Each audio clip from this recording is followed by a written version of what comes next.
NewEraTV,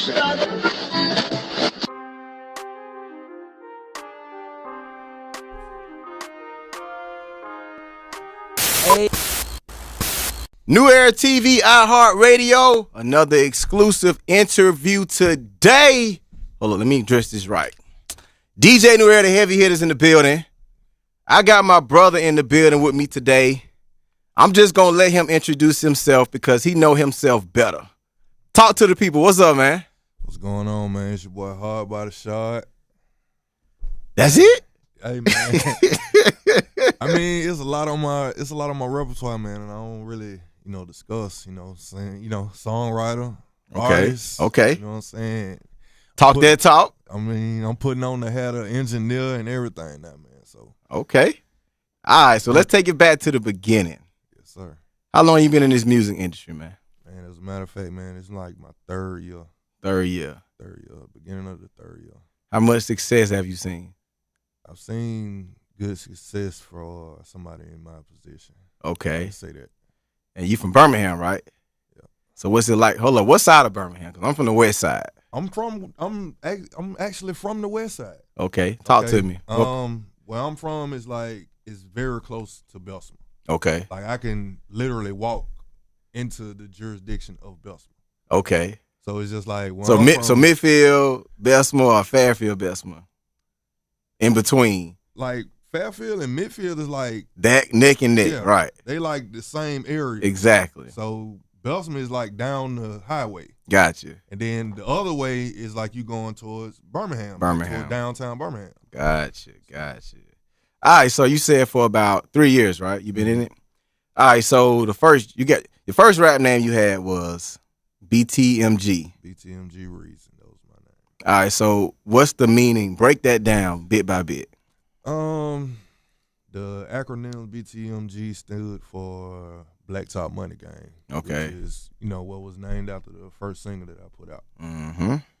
So, and then I really had to change my name from Reason because I didn't want it to be confused with the artist that signed to TDE.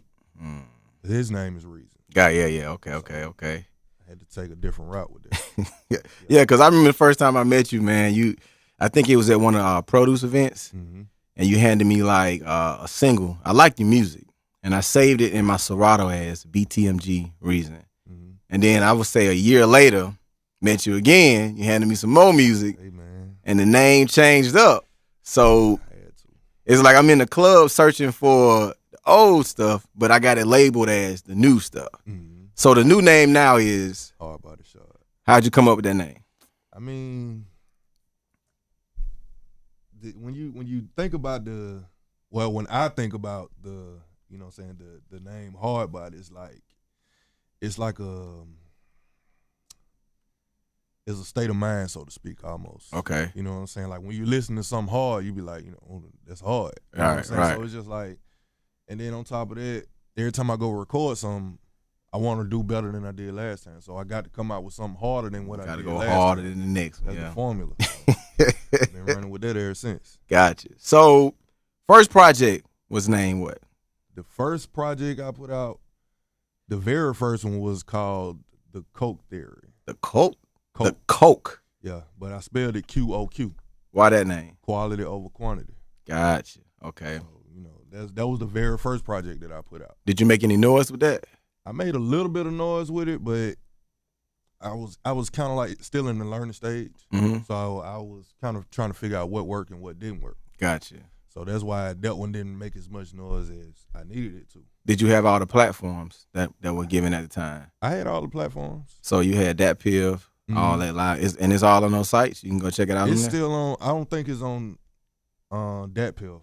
Okay. I know I put it on my mixtapes and I think it on. You gotta utilize all of them, dog. Yeah, I know all that now. But everybody don't check for my mixtapes. Everybody go. You got some old heads like me, and I gravitated to that PIV. That was the first mixtape site I ever put a tape on, and then live mixtapes came, and then my mixtapes came. Right. So you got to make sure you're using all those resources. Oh yeah. All right, so that was the first project. What was the second one? Second project was called Paraphernalia. Paraphernalia. And how did that name come about? That name came about because I still write to this day. Right. Like almost on an everyday basis. Okay. So I believe in the pen.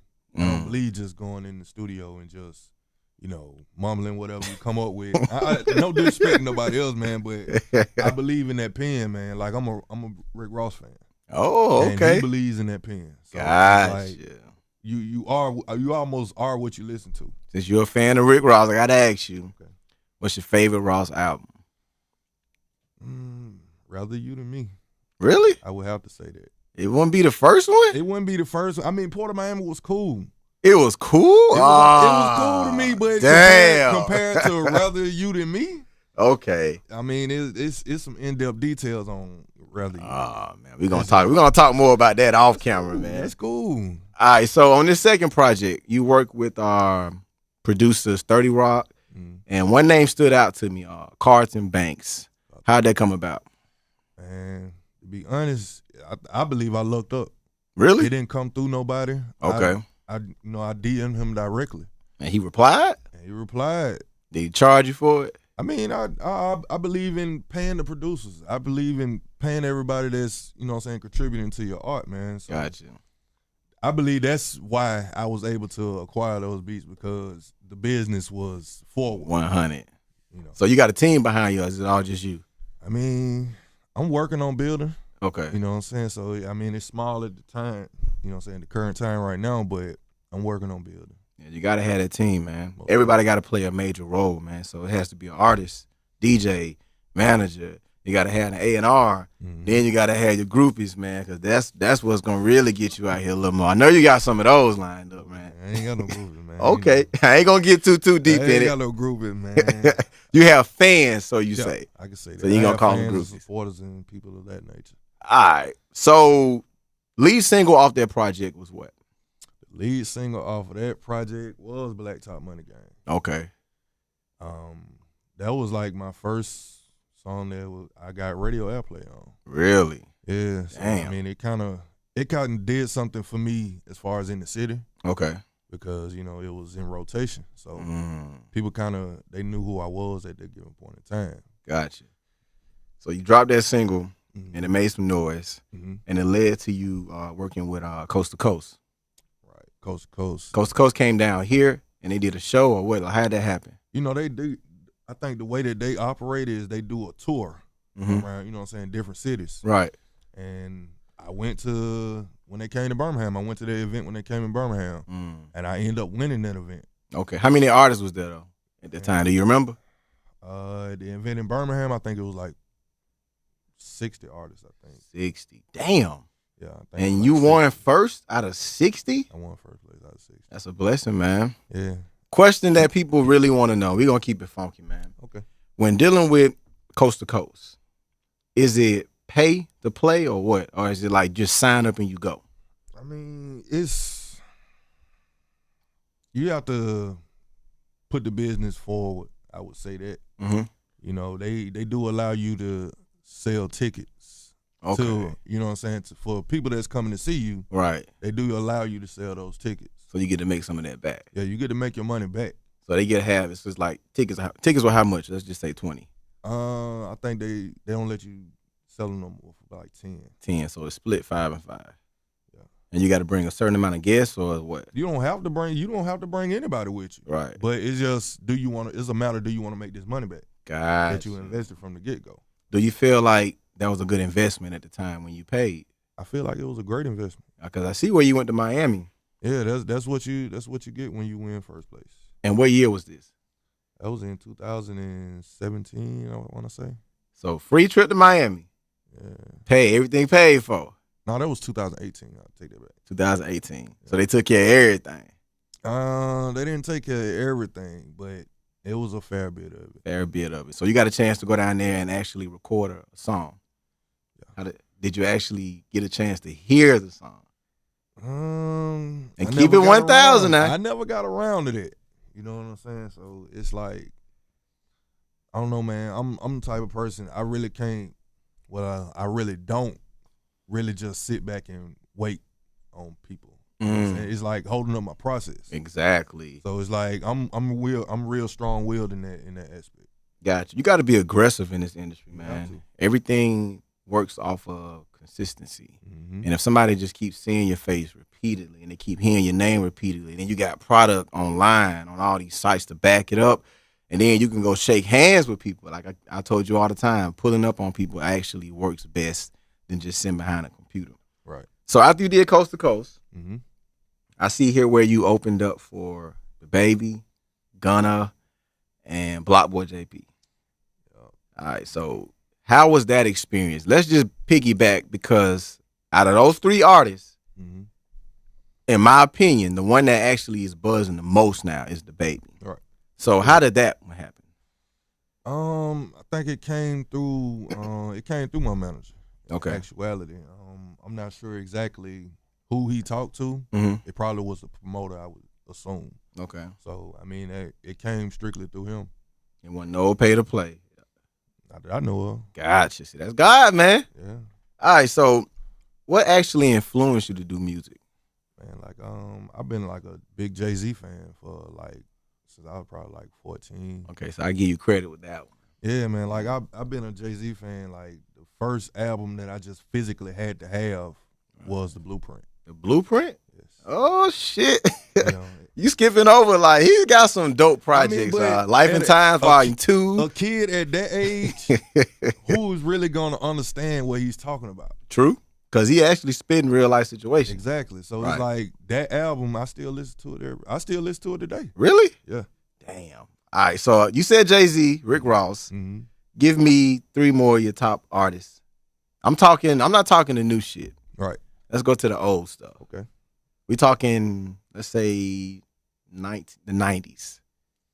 Ooh, 90s. 90s. Tupac, definitely. All right. I like Biggie, but I really wasn't able to get into Biggie like I did JayZ. All right. Would you say Biggie is more of a lyricist than Tupac? Because people Definitely. consider Tupac Yeah, as a I would say poet. Yeah. I think Tupac is a poet, Okay. but I believe Biggie is more of a lyricist. Okay. So that's what I believe. So Tupac, Biggie, JayZ, Rick Ross. Rick Ross. Give me one more. That's what it's for, right? Mhm. Give me one more. You gotta dig deep, man. I'm seeing if you're gonna say somebody I like. Yeah, I like JayZ. And if I had to choose between Biggie and Tupac, on some deep shit, I go with Pac. Okay. But on some radio club shit, oh man, It Biggie. got to be Biggie. Biggie I all understand day. that. All day. You said from the 90s? From the 90s, dog. I do you one better. Let's take it up 2000s. 2000s? Right. Other than those, I have to say T.I., man. T.I. Why T.I.? Man, Rubber Band, man. You couldn't get around Rubber Band, man, when it came out, man. It's like he had, 24. I remember all of those songs, man. I still remember them. Gotcha. So that's who I go with.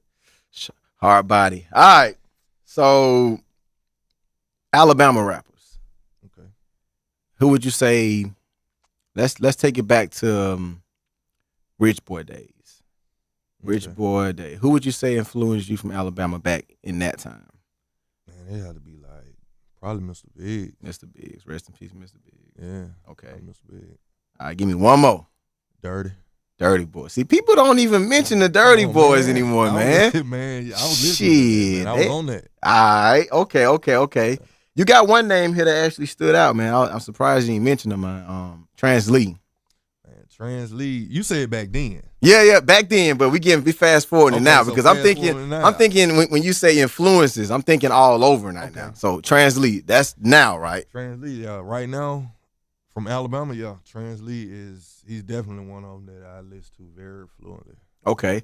So we talking Alabama right now. So how do you feel about the music that's coming from Alabama now? Do you feel it's making an impact and people are getting more recognition from it? I believe that Alabama they starting to mold their own style. Mm-hmm. Because it used to come from, different, cities around Alabama. Right. We take from Atlanta, we take from Memphis, take from Florida, take from Mississippi. But I believe that we starting to mold our own sound and our own style now. Do you see Alabama artists working together more often now? I hope so. You hope so. I mean, that's the only way I can see it working, to be honest. All right, so a list came out, and I gotta ask you about this. Okay. They had the top artists in, I think it was like, was it the top 10 or top 100 Alabama artists? Mhm. I didn't even pay attention to that shit. All right, so what's your name on it? I done seen a lot of lists, man. To be honest, I done made a couple of them, but What number did you stand at on one of them that stood out? probably like 27. Do you think a number defines you as an artist? I really don't. I don't think a number should define you as an artist. You know what I'm saying? Especially a list. I can say a list that doesn't come from somebody who's an industry professional. Mm-hmm. You know, so that list could have came from anybody. It could have came from one of those artists' best friends. Shit, I could have wrote the damn exactly. list. So it's like I don't feel like those lists should validate who you are as an artist. Gotcha. All right, so fast forward 2019, Mm-hmm. name changed up. Yeah. So let's take it back. Let's go back one more time. Okay. How did you meet me? Let's go from there, because we've been talking for a minute. And see, I deal with a lot of artists. Mm-hmm. And the only thing that really stood out to me about you, man, was the fact that you were big on support. And out of all the shit I post on Instagram, your ass never failed with reposting the shit. That let me know right then and there, this man is really trying to build a genuine relationship. 2, you ask for advice. You don't just say, oh, I need my shit played on radio air. I need this. You actually ask how you doing, how your family doing. That's what makes me say, okay, I'm actually going to deal with this dude on a personal level. Mm-hmm. Because you have to have a genuine relationship with somebody to actually say, that's my friend. Right. So how did we actually meet, man? Man, to be honest, I really think it was at the produce section. Big up to Kenny. I think that was the first time that I ever like met you in person. Gotcha. So you had already heard of me. I had already knew who you were. But Okay. It's nothing like meeting that person in Exactly. you know what I'm saying, from face to face. Gotcha. All right, so fast forward to 2019. The name changed. Mm-hmm. You came with a whole nother banger. And I think was actually your biggest record, in my opinion. You dropped Fire on Me. Mm-hmm. What was the writing process behind that record? Like Fire on Me was already wrote before I even found the beat. So when you say Fire on Me, are you talking guns? Yeah, of course. You already know, man. We from Birmingham, man. But see, you got to keep that. Well, I took the record as if, and I think I'm always thinking. I'm a thinking man. Mm-hmm. When I heard Fire on Me, I said, this nigga could be talking about candy, drugs. But you could, though. Exactly. So you taking it from a standpoint of being in Birmingham, being protective, watching over your back, right, having your circle around me. Exactly. Have you gotten any bad reviews on this record? I really haven't. Okay. Not I can't remember not one. To be Not honest. one bad review? Not one. Okay. So I did a little digging, man. Okay. And checked out Spotify. Mm-hmm. And Spotify at the end of, was it the end of 2019? They did like a release of Spotify Rap. Yeah. I ain't gotten into all that shit yet. 51,000 streams, 30,000 listeners, and you was getting played in 65 countries. Has that sparked you to make you want to go harder? Of course. Okay.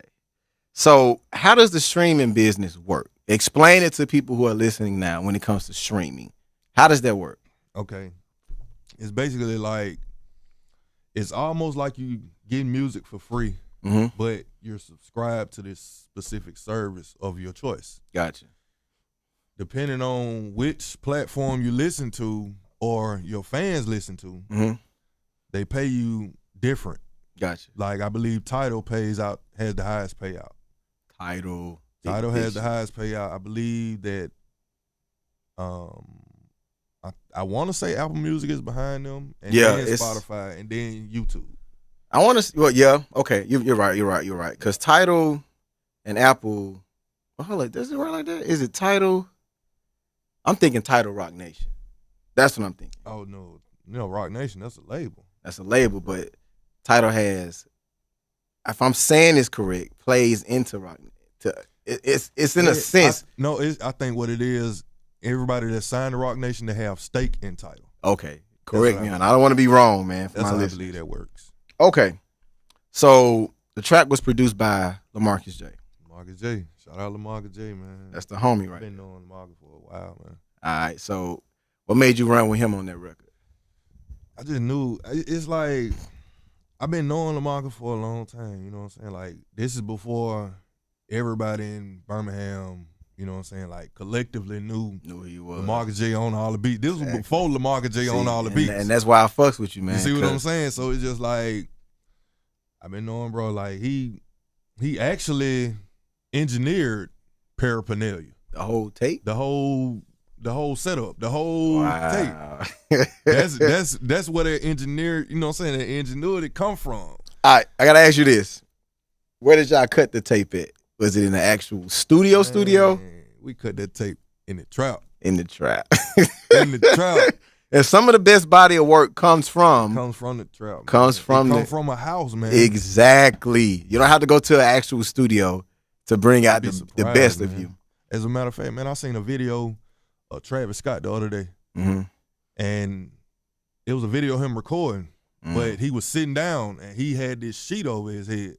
And that's how he was recording music. God damn. Blew my mind. Isn't it, what, like, was it a studio? Nah, it wasn't inside a studio at all. Damn. I was just shocked. I was like, man, like, oh, okay. Damn. That's what we playing with now. Gotcha. So, Fire on Me dropped. LaMarcus J produced it. Right. All right, we're going to keep it funky. What was the first radio station to gravitate to that single? First radio station, I believe it was 95.7. Okay. Did they reach out to you and say, yo, we just love your record? Nah, I can't say that they did that. How'd that relationship happen?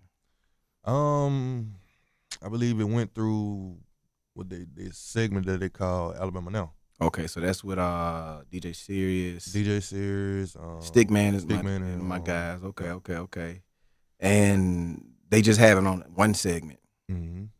Okay, so how do you feel about, and this is my biggest thing when it comes to music and what I would like to see from people that's giving artists a platform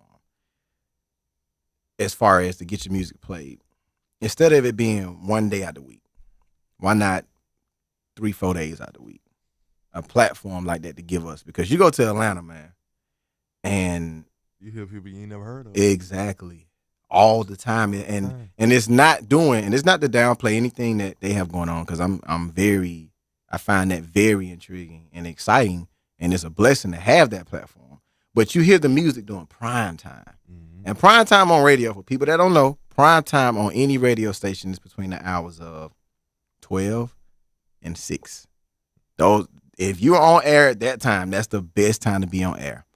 So have you reached out to try to get them to play it more often on the primetime slots? From my understanding, it's a very tedious process. So it's like that's something that I really, from a personal aspect, I really rather not deal with it like that. Gotcha. I'm not sure exactly what I would need to do. Okay. But just from the outside looking in, that's not something I want to deal with. Okay. All right. So fast forward. I hooked you up with Tampa Mystic. Yeah, shout out Tampa Mystic. Show love ever since day one. I remember this. Highly Unique Radio. Highly Unique Radio, man. I can't even count how many spins I got since then. Yeah, Tampa. It's a weekly thing. Tampa. I get a report every week. Yeah, that's how it's supposed to be. You see what I'm saying? And I ain't talking about no 5 or 10 spins a week. We talking about up in the 60s. Yeah, online radio matters, man. It does. It really does count. Even though it's not terrestrial. Gotcha. It does. It still does count. Gotcha. So, the single drop.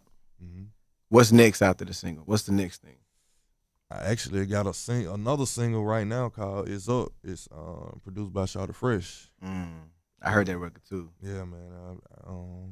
I put that record out right now, man. Like, it's time. It's album time now, man. Yeah, we talked about this. Most definitely. We talked about this. So, do you have a name for the album? I really don't want to disclose the name, but it's definitely gonna be something that's gonna be ear grabbing. Gotcha. Got to be catchy, dog. I don't want to oversell the product, man, but it's gonna definitely be one of the most versatile projects that you've ever heard. HardBody. talking that talk, man. Hey, man. All right, so one question I got to ask you. Okay. How do you feel about the DJ-artist relationship? How important is that? Man, that's like the cornerstone. Why is that? Like, if you ain't got a relationship with the DJ, how your music gonna get spent? Do you believe in pay to play? And I'm not talking about from a radio point of view. It can be from a club point of view. I mean, man, it's like I done been in certain situations where it has came about, but it's like sometimes you can't get around it. Right. You know what I'm saying? Depending on who you're dealing with. But it's like at some given point in time, I believe that you just can't go around it. You have to go through it in order to get to the next level. So, you're gonna have to. It's an investment. Exactly. That's exactly what they call it. It's an investment. If Some people don't believe in that. Investing in yourself, how we gonna invest in you? That's the number one question. Especially don't nobody know who you is. Especially if you knew. Most definitely. All right. So, how do you feel about rappers not showing up for shows or interviews? And that's like, I don't know, man. I just look at it like that's like a slap in the face almost.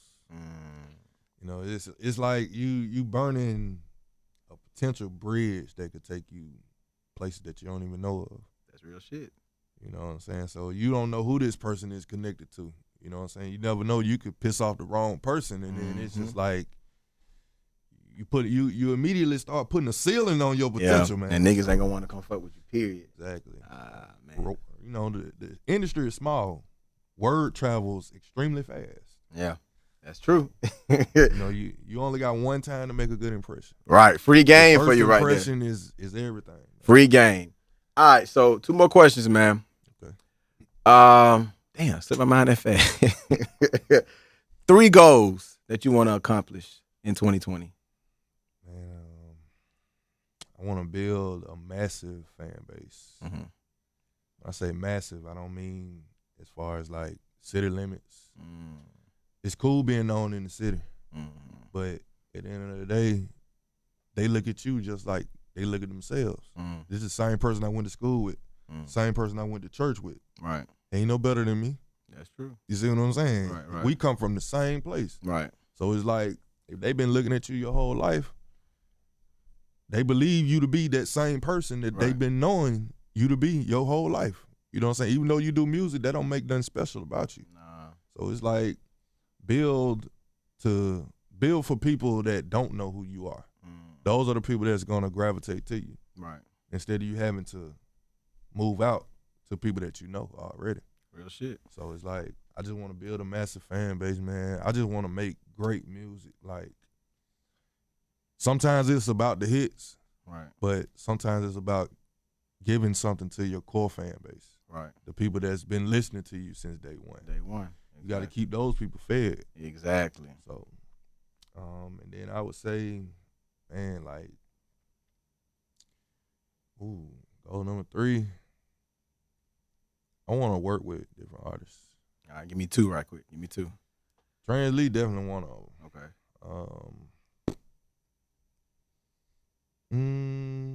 Can't be nobody who they say I sound like.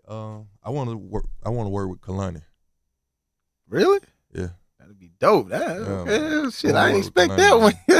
Yeah, man. That'd be dope right there. I can see that actually working out too. Hey, man. You gotta get the fan base right. We gotta do some groundwork for that one, but sky's the limit, dog. Don't limit yourself. That's why you gotta think big, man. All right, so what advice do you have for any rappers that want to be where you are now? Man. Well, let's not say rappers. Let's just say anybody that wants to be in the entertainment industry. Continue to work. Like, I know it's cool to look up every now and then, man, but keep your head down and keep pushing. Like, continue to record. That's something it has to become an exercise for you. Be aggressive. Yeah. Be aggressive. Very. All right, and you got the video Fire Me out right now, right? Oh yeah. It's almost at 12,000 views. I checked it out. It's almost down. And you had the P on your shirt representing the produce. I saw that in the background. Yeah. Where'd you shoot it at? I actually shot that at one of my uncle's houses. Where about? It's in Belsom. Okay, in the trap. That shit. Yeah. It looked like the goddamn trap. Yeah, man. Niggas on the porch, fire on me. Yeah, man. Give out your social media, man. Man, my social media, you can follow me on all social media outlets at HardBody Shard. It is the same on all platforms. I'm saying this for a reason. It should be the same on across all platforms. That way it's easy for people to find you, man. Real talk, man. HardBody Shard, man. Thank you for coming by. Man, thank you for having me, man. It's all love, man. Captured by Ayana. Make sure you follow her. NewEraTV, iHeartRadio, the heavy hitters. We out.